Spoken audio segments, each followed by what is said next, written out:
श्री गुरु तेग बहादुर साहिब के 350वें शहीदी दिवस को समर्पित पंजाब सरकार की श्रद्धा और सत्कार से भरपूर पहल। पंजाब के 23 जिलों में गुरु साहिब के जीवन और बलिदान को दर्शाते light and sound show Srinagar, Gurdaspur, Faridkot और तख्त श्री दमदमा साहिब, तलवंडी साबो से अनंतपुर साहिब तक 4 महान नगर कीर्तन तथा 23, 24 और 25 नवंबर को अनंतपुर साहिब में होने वाले भव्य समागमों में मुख्यमंत्री सरदार भगवंत सिंह जी मान की ओर से सभी को नतमस्तक होने का हार्दिक अनुरोध। आइए अपनी अटूट श्रद्धा और सत्कार के साथ इन समागमों का हिस्सा बने।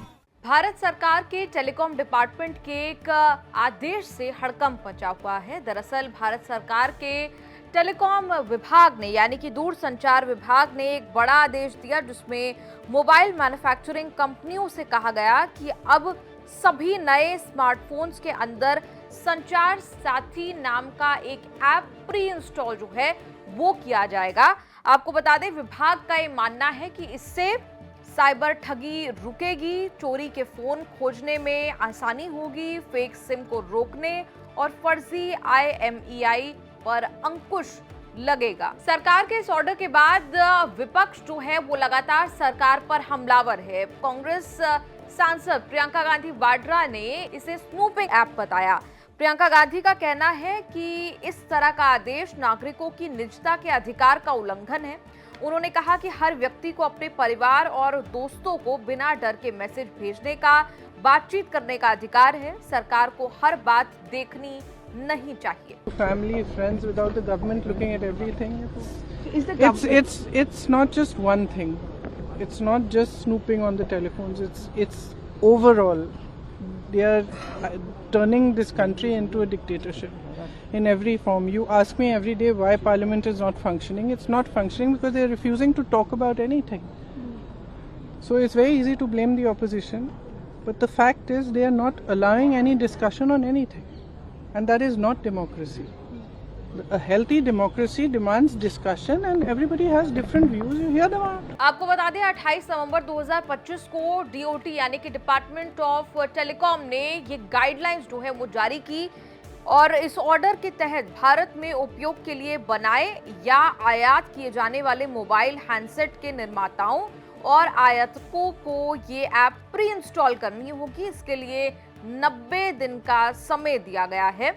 आपके मन में सवाल होगा कि आखिर पुराने फोन्स में कैसे इंस्टॉल होगा संचार साथी ऐप। तो आपको बता दें, DOT के ऑर्डर के तहत जो डिवाइस पहले से तैयार हो चुके हैं और भारत में सेल्स चैनल्स पर मौजूद हैं, उनके लिए मैन्युफैक्चरर और इंपोर्टर एक सॉफ्टवेयर अपडेट के जरिए इस ऐप को इंस्टॉल करेंगे।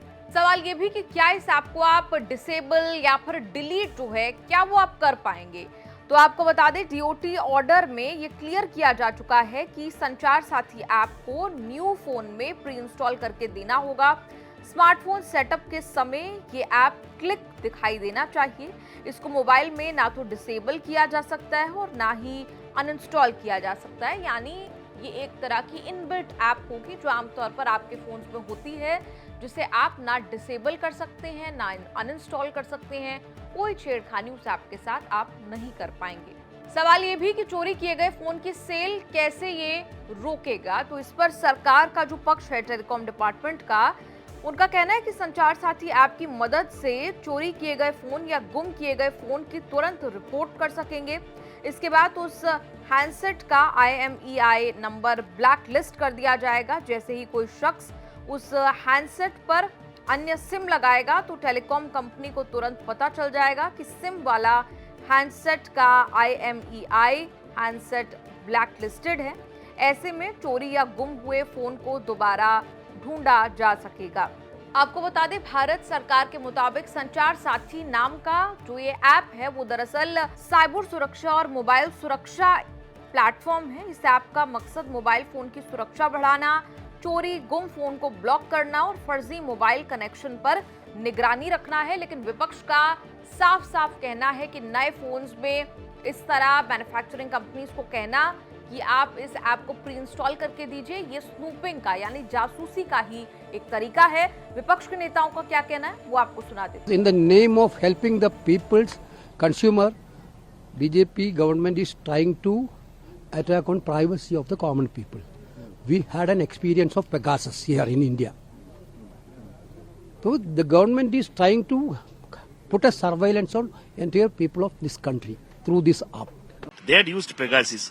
They had political leaders and journalists and all judges, even their own party men has been, and they were doing this with Pegasus. Now they are going to do it with an app. Now they are going to do with the app, which is going to be.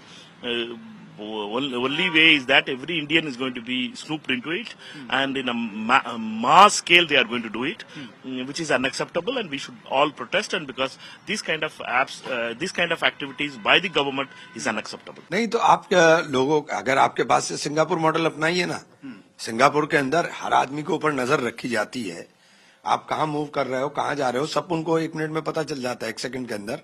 तो आप रखिए ना, आप technology का जमाना है, वो technology अपनाइए। आप नॉर्थ कोरिया क्यों बनाना चाहते हो देश को, कि कौन कैसे बाल काटेगा, कौन कैसे चलेगा, कौन कैसे हंसेगा, कौन कैसे कपड़े पहनेगा, हमको क्या खाना है, ये सब आप तय करोगे। आप कहाँ लेके जाना चाहते हो? आप लोगों के मोबाइल के अंदर घुस करके उनकी निजता का हनन करने का काम करेंगे। लोगों को जीने का अधिकार भी छोड़ेंगे कि नहीं छोड़ेंगे? तो आप लोगों को क्यों लग रहा है कि डिक्टेटरशिप मॉडल का टेम्पलेट है? क्यों लग रहा है?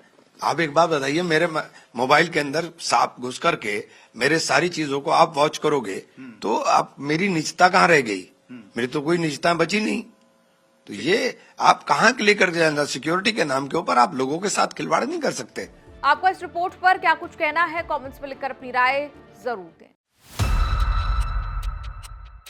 वही दवाई आम आदमी पार्टी को 10 सालों के बाद बीजेपी ने चखा दी। आप भी यही मानते हैं? देखिए, झूठे आरोपों का तो आप क्या जवाब दे सकते हैं जब बेबुनियाद आरोप लगाने हैं। जैसे एक्साइज पॉलिसी को लेके इन्होंने जो आरोप लगाए, उसका कोई प्रमाण नहीं। किसी के घर से कोई पैसे की बरामदगी नहीं हुई, किसी के घर से कोई सोना, कोई गहना, कोई जायदाद के कागजात नहीं मिले, कोई फ्लैट, कोई बंगला नहीं मिला किसी का। लेकिन उसके बावजूद सबके ऊपर बड़े बड़े पहाड़ों जैसे मनगढ़ंत आरोप लगाए गए, भ्रष्टाचार के, जेल में डाल दिया गया झूठे आरोप लगा के। तो मुझे लगता है कि अगर आपको झूठा आरोप लगा के, बेबुनियाद आरोप लगा के आपकी सरकार को काम करने नहीं दिया जाएगा, तो ये तो एक लोकतंत्र की हत्या करने जैसा काम है। इसको कहीं से भी सराहा नहीं जा सकता। हाँ ठीक है, आप इन हथकंडों से चुनाव जीत सकते हैं, जो कि बीजेपी चुनाव जीत गई, लेकिन लोकतंत्र की निगाह से अगर आप देखेंगे तो ये तो अच्छी बात नहीं है कि आप एक चुनी हुई सरकार को जो 62 सीटें लेके आई है, उसको आप काम न करने दें और रोज़ ऐसे अड़ंगे खड़े करें और झूठे आरोप लगाएं।